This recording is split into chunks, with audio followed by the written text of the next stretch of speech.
Today's video features an incredible story. So let's dive right in. I'm really struggling right now. I can't believe what I just walked in on. My wife, person I trusted more than anyone else in the world, was in our bed with someone else. It feels like my world has come crashing down, and I'm not sure how to handle it. We've been together for nearly 20 years, and I thought we had a strong, loving relationship. But looking back, there were signs that I ignored. She started texting late at night, going out for drinks with friends more often than usual, and she even joined a yoga class, but I later found out she wasn't really attending. I noticed unknown caller hang-ups on our phones too.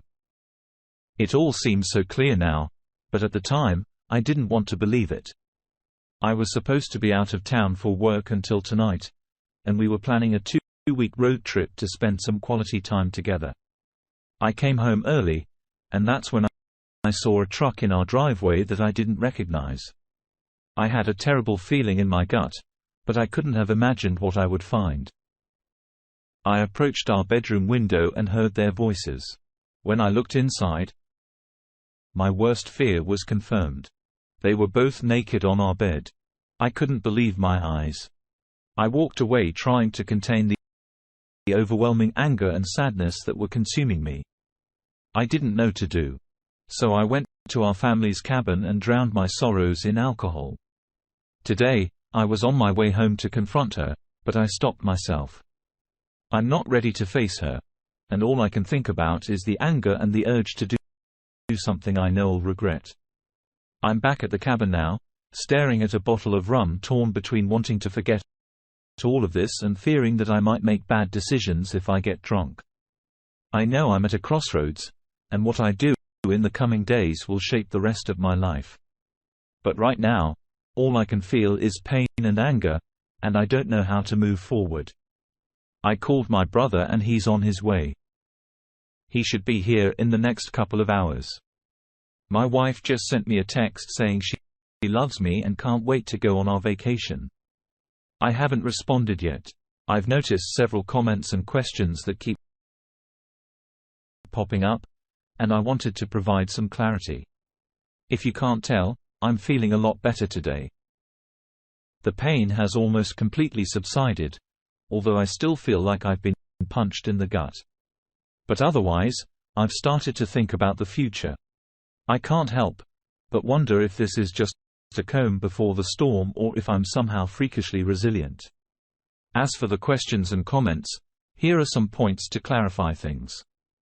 When I mentioned my wife as my best friend, I was referring to the two roles she played in my life. The other guy was not my best friend or even someone I knew well. I didn't get a great look at him, but from the quick glance and seeing his vehicle, I don't feel like he's someone I know. We don't have kids, but we were planning to have them soon. We recently sold our house and were set to move closer to my job in September, when the new owners take possession. I am planning to thank my neighbor, but I'll do it subtly just like he did for me. Willow, I have to say that what happened to me has got to be one of the worst things to come home to after a long work trip. I'm really sorry that you had to go through something similar. When my brother arrived, we had a good long talk. He has been my true best friend, and I realized I need to always remember that he will always be there for me without judgment, just as I would be for him. He really sets the standard for what a true friendship is, even if we fight on occasion.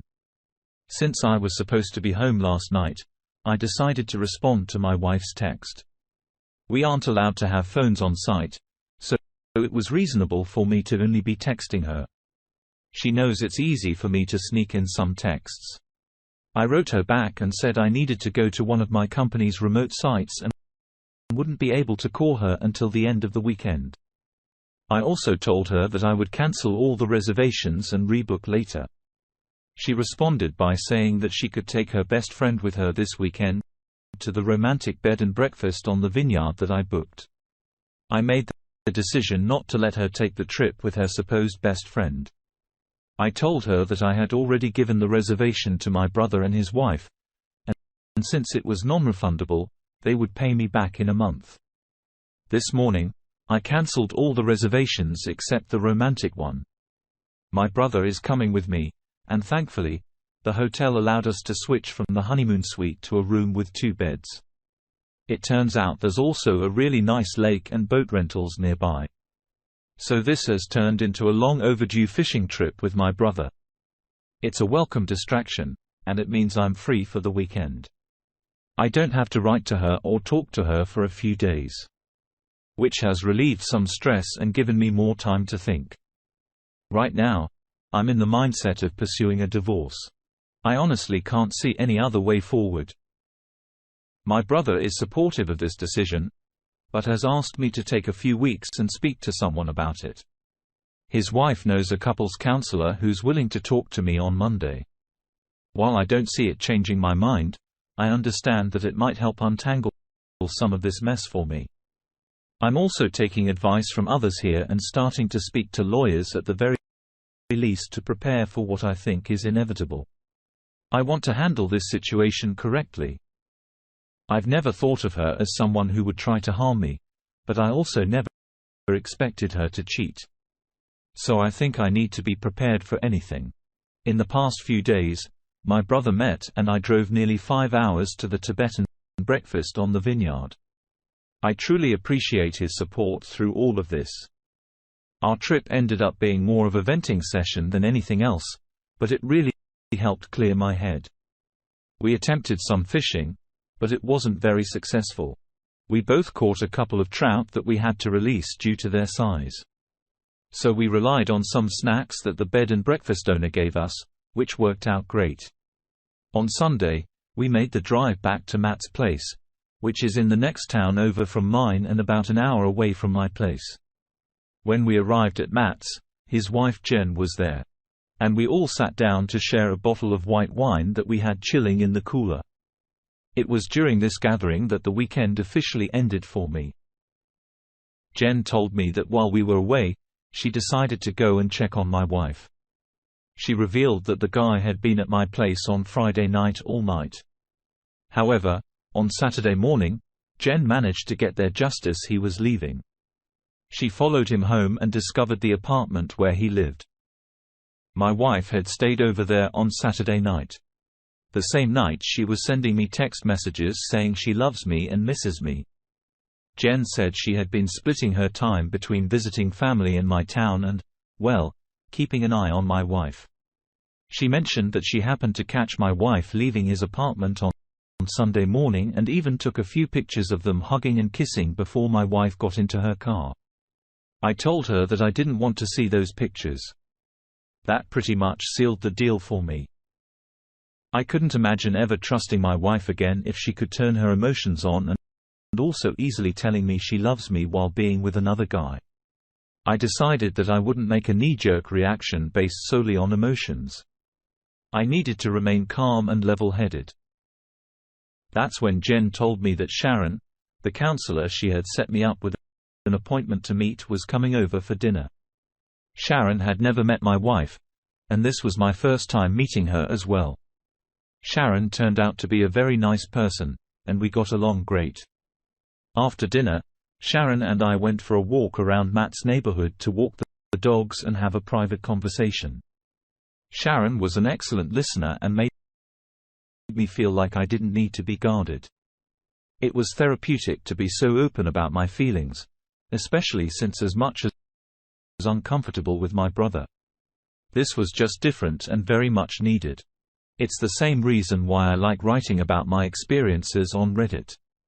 It's a way to vent and untangle some of the mess in my head. Our walk lasted about an hour, and the most important piece of advice Sharon gave me was not to delay the conversation with my wife. She said that the longer I wait, the harder it will become to talk to her about all of this. Sharon emphasized that I needed clarity more than anything at this point, and my wife is the only person who can provide that. Later that night, Jen and Matt offered me a place to stay with him for as long as necessary. I knew that being in close quarters with Matt for an extended period had its limits, so I spoke to my boss who managed to set me up in company housing. I had been staying there every second week for a while. But I had to leave on my off days. Now my boss made it possible for me to stay full-time for a few months if needed. I decided to rebook a session with Sharon for later in the week. I figured I would talk about the surface issues during the first session and then delve deeper in some sequent ones. She agreed to that plan. On Sunday night, I found myself lying in bed contemplating how to approach this conversation with my wife. I struggled with it because even imagining the scenario in my head made me feel angry and sad. I decided to just wing it. I'm usually good under pressure. The next day, I said my goodbyes to Matt and Jen and drove toward home, wondering what if he was there when I arrived. Then I thought that it would likely just put me back in the angry spot I was a few days ago. So I decided to do a drive-by first. Neither his truck nor my wife's car were there. I went inside and grabbed a bunch of essentials and things I didn't want to part with. Then I headed over to the guy's apartment. Her car wasn't there either, but his truck was. I decided to text her to see where she was. She said she was getting groceries. I trust her so little right now that I drove by the grocery store and actually confirmed she was there. I feel so dirty admitting that I did that. But my trust is broken, and it's the only way I can be certain of anything. I texted her again and told her to come home because we needed to talk. She got home 15 minutes later and came over to give me a hug and a kiss like she always does. But this time, I turned away from her. She asked me again what was wrong, so I told her that she needed to start being honest with me. She played dumb, saying she had no idea what I was talking about. I said, "Okay. If you can't be honest, then I'm leaving." At this point, she started panicking and asked if I was talking about yoga. I figured it was a start, so I asked her what she meant. She admitted that she hadn't been going to yoga. I asked where she had been going instead, and she said she was taking walks to relax because she'd been so stressed lately. I asked her what had been stressing her so much and why she felt the need to lie to me about what she was doing. She blamed the preparation for the upcoming move and deflected, saying she didn't know how to tell me. I kept pushing and told her that lying was the decision she made, and I needed to know why she couldn't just tell me she was going for a walk to distress. She said she didn't mean to lie, and that she was worried about adding to my stress. I told her I wasn't stressed, and it seemed like she was not telling me everything. She gave me a surprised look and asked, "What do you mean?" I looked at her and said, "I think that you're lying about more than just skipping yoga. I am asking you again, to be honest. You've already lied to me, so this can't work if you keep lying." She tried to deflect again, saying she didn't know what else to say and followed up with, "Oh, are you talking about last weekend when I went for drinks with some friends and came home late? I had a feeling that bothered you." I had no clue that you went for drinks or was out late. I was at work a couple of hours away. So I asked her if that's what she really did or if she was lying again. She clarified that she went for drinks that night, but didn't see the best friend she was supposedly with. I followed up by asking who she did see, and she said, "No one, I just drank alone." Of course, I wasn't buying her latest story, and my patience was running thin. I asked her if it was a thing now, drinking alone, to which she responded with, "Yeah, maybe I have a problem." I told her to put a pin in her drinking problem and that she had one last chance to be honest, or I was leaving. She looked at me and said she didn't know what else to say, so I just got up and left. Usually, when we have an argument, I go for a drive to get away from her. She probably thought this was the same routine. Then she realized I had taken my clothes, toiletries, and even the Xbox.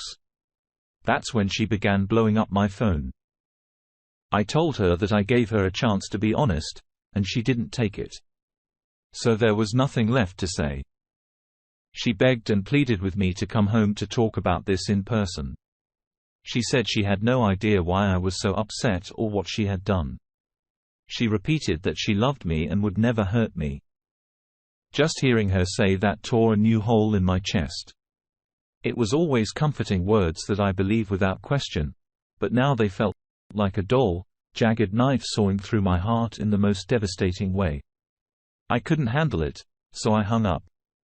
She called back about 40 times before I was ready to answer again. This time, she asked if I had talked to Karen, the best friend. I asked why, and she said, "Come home." I don't want to say this over the phone. I agreed and drove around a little longer to get my heart rate back down, then I went home. She started with, "I assume you spoke to Karen." I just stared at her. So she continued talking about how a few weeks ago, while I was at work, they went for drinks. A couple of guys started buying them drinks, so they played alone.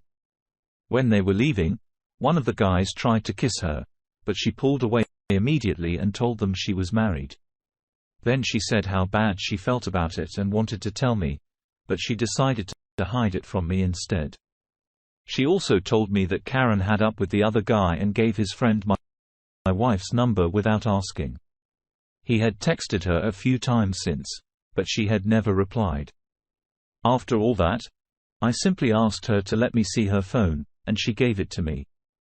It was completely empty of text except for messages from myself and her mother. She never deletes her texts, so this was new. I looked at her photos, which were also clean.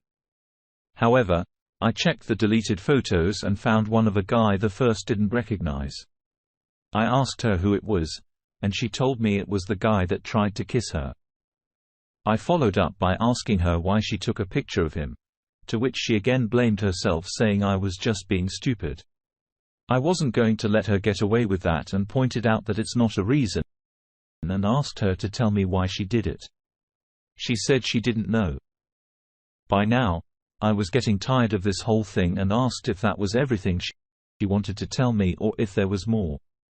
She said that's all she could think of. Once again, I left. I didn't want to be subjected to a trickle of half-truths. I got in my truck and drove away. She ran outside trying to stop me, but I was already out of reach.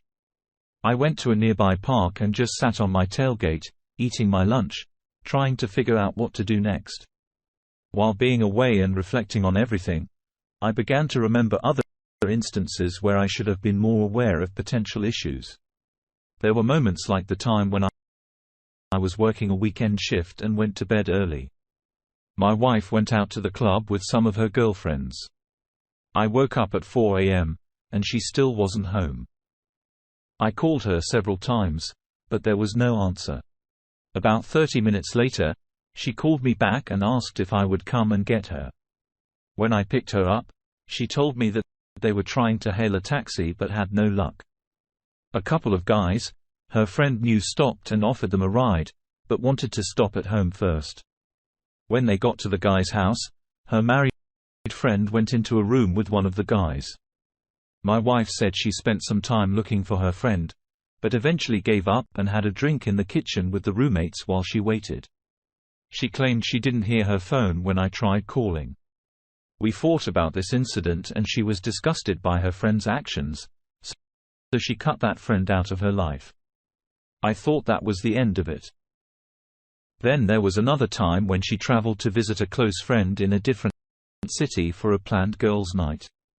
There were 4 girls, and they were all getting drunk and watching movies in their pajamas, or at least that's what I was told. She called me around 1 a.m. to say good night, and we spoke for about 20 minutes. During our conversation, she repeatedly told me they were having a great girls' night. However, I heard a guy's voice in the background. I asked who it was, and at first, she denied hearing anything. But then it happened again, lovely, and she couldn't deny it. She finally said, "Oh, yeah. Ex-friend took a couple of guys with her. Everyone here is super angry about it. She was drunk and 3 hours away, and she left me no choice but to trust her again." After remembering all those things, and the conversations we had about them, I was ready to give our relationship one last shot. I turned my phone back on, and almost immediately, it rang. I answered, and she was screaming for me to come home. I drove back to the house, walked inside, and was immediately confronted by her bawling her eyes out. She was sitting on the couch, repeating, "I'm so sorry. I'm so sorry." I asked her what she was sorry for, and it took her a good 5 minutes to catch her breath enough to speak. Finally, she admitted to lying about the guy who tried to kiss her. I looked at her and asked her to tell me what happened. She said that the four of them had actually gone back to his place that night where they fooled around.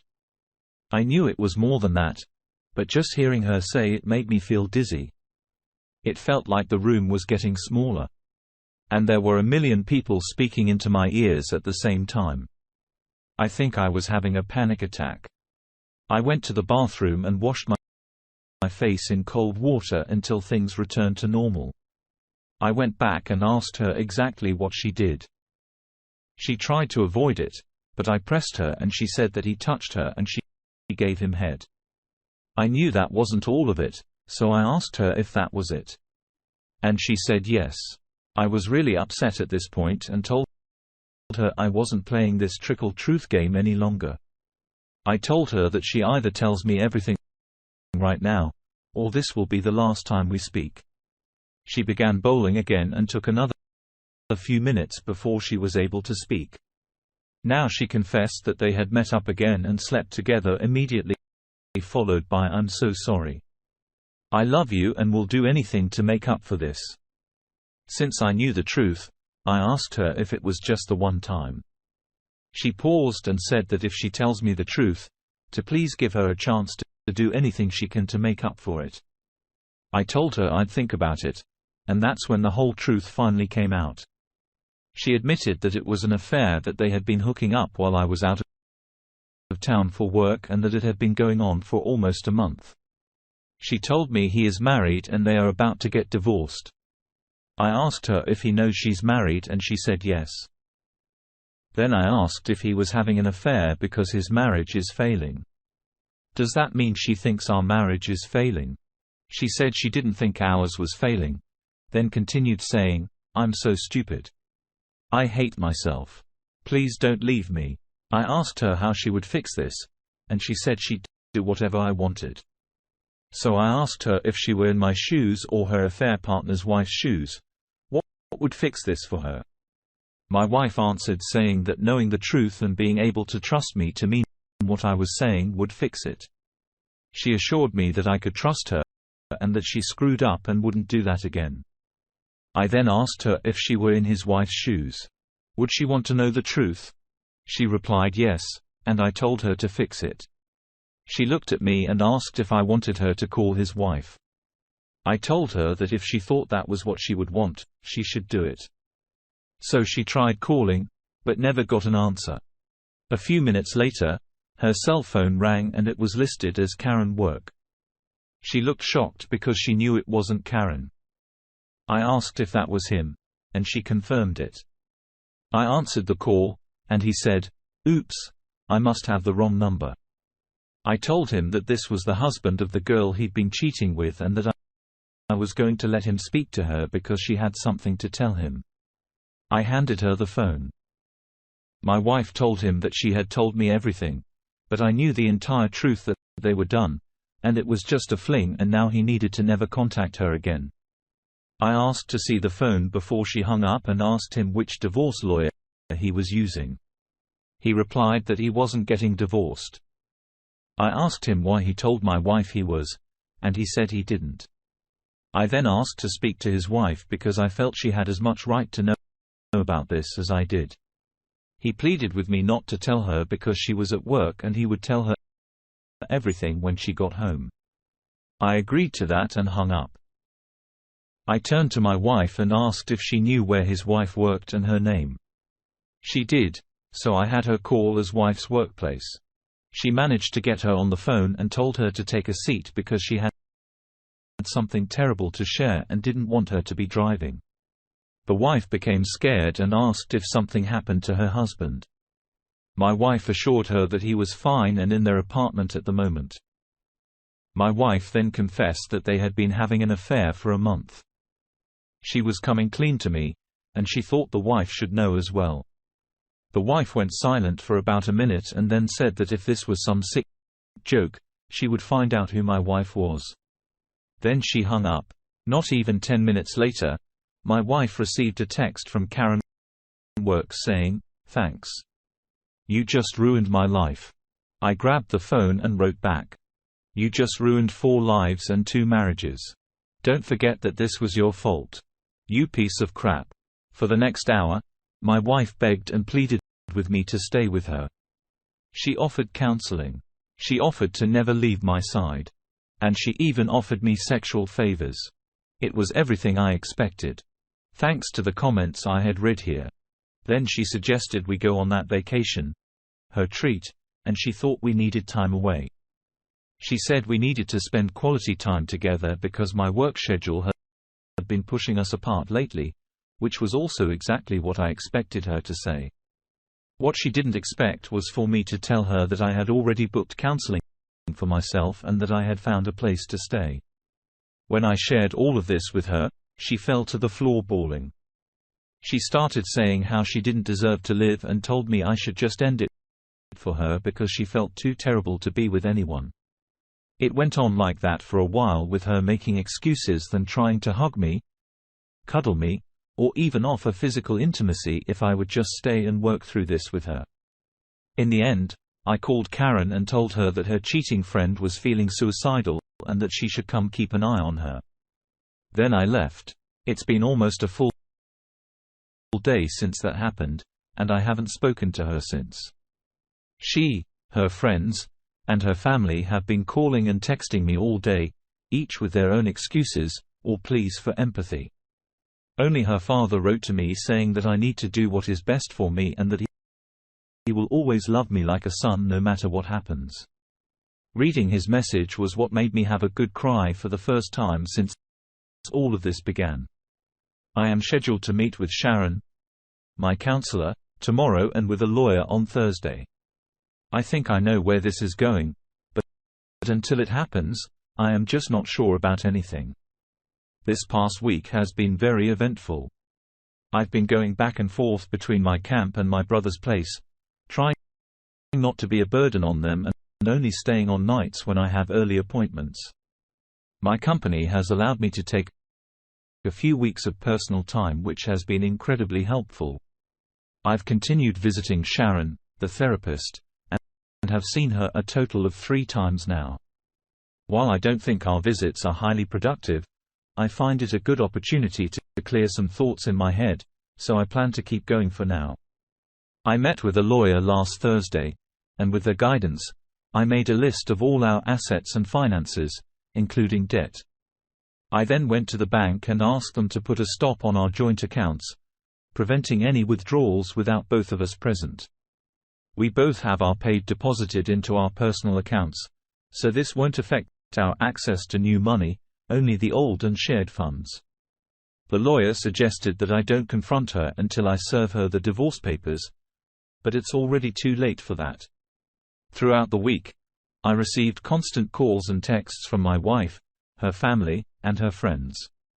This past weekend, my sister-in-law organized a family get-together at the cabin, and I had to share the news with my family. At least it's now out in the open, and I can include them in my recovery process. Things were going as well as could be expected until Saturday night around 8 p.m. I was sitting around the fire with my brother and dad when my wife's car pulled up. My brother Matt told me he would handle it, and my dad and I decided to go for a walk around the property out of sight from the driveway. We had barely entered the forest when I heard my wife screaming at my brother to get out of her way. She had a couple of her friends with her, and they were all yelling at Matt and telling him to mind his own business. Despite his efforts, they were too much for him to handle, and she got past him, rushing towards us. She must have seen us heading that way. My dad offered to deal with her, but I said I would handle it. Kate, let's call her for simplicity's sake, came running over to me bawling. She immediately went for a hug, and I didn't stop her, but I didn't hug her back. She begged me to speak to her, and I agreed. We walked around the property trails to find some privacy. Kate told me that the other guy's wife had left him, and he had called her, threatening to end his life and blaming it all on her. She claimed that she told him to just do it and hadn't spoken to him since. Then she pulled out a piece of paper and started listing ways she promised to make it up to me. Essentially repeating everything she offered on the first day, from couples counseling to sexual requests. But then she surprised me. She said she didn't want to continue living this way and wanted us both to quit our jobs and go live overseas, starting that little beach bar would always talk about. She said she would leave right now if I would go with her. To put this into context, this past week, while envisioning my life post-divorce, this was the only thing I could think of. I figured a complete restart of everything, since I was already going through the effort of a massive change, might as well add another piece to it and just do exactly what I want. Hearing her want the exact same thing made me momentarily snap back into that feeling of missing her and wanting to be with her. It was the moment I knew I had to end the conversation. I walked her back to her car where her friends were waiting, told her I would be willing to speak on the phone, but couldn't promise anything beyond that. It calmed her enough to leave. We've spoken on the phone each night since, but it's always the same. She cries and begs me for another chance. Despite the temptation to reconnect, I knew I had to stick to my decision. I've been grappling with intense emotions, missing the friendship and shared dreams we once had, but also feeling the weight of betrayal. It's a challenging journey, and I can only hope that time and self-care will help me heal and find a new path forward.